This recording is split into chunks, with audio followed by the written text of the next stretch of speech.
Abraham Lincoln. At Ford's Theater, the audience is already large, filling the seats with laughter and conversation. When Lincoln enters the presidential box, the crowd erupts in applause.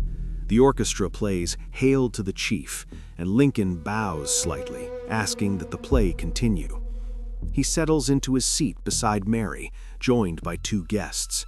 He is relaxed, smiling, unaware of the preparations made just feet away. Meanwhile, Booth gathers his co-conspirators at a boarding house. Each has a role. One is assigned to attack the Secretary of State. Another is meant to target the Vice President.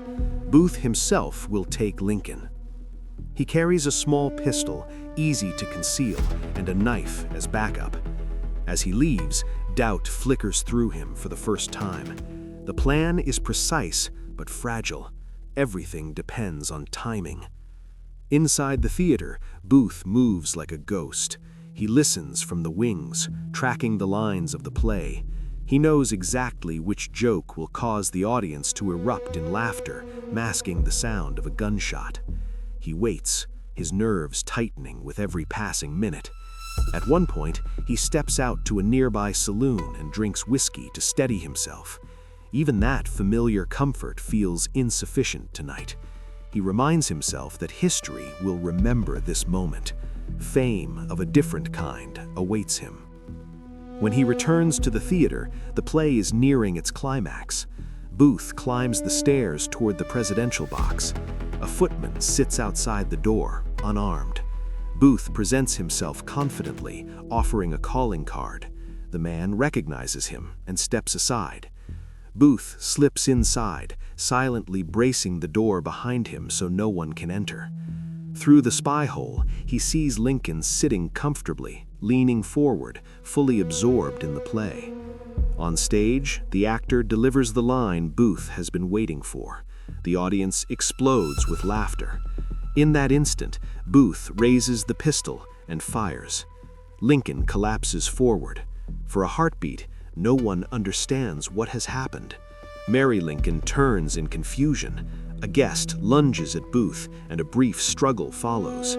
Booth slashes with his knife and leaps from the box to the stage below, injuring himself in the fall. He shouts a phrase meant to mark the act as political, then disappears into the chaos backstage. Outside, Booth mounts his horse and vanishes into the night. Across the street, Lincoln is carried to a small boarding house where doctors do what little they can. Through the night, he lies unconscious, surrounded by grieving friends and officials. In the early hours of the morning, Abraham Lincoln dies. The nation awakens to shock and grief. Edwin Stanton immediately takes control, launching the largest manhunt in American history. Booth flees south, evading capture for nearly 2 weeks.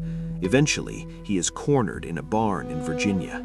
Refusing to surrender, he is shot and dies there, his grand plan collapsing into tragedy. Lincoln's death changes the course of American history. The man who preached reconciliation is gone, and the path forward becomes harsher and more divided. The echoes of that night at Ford's Theater will shape the nation for generations, a reminder of how fragile peace can be and how a single act of hatred can alter the destiny of millions.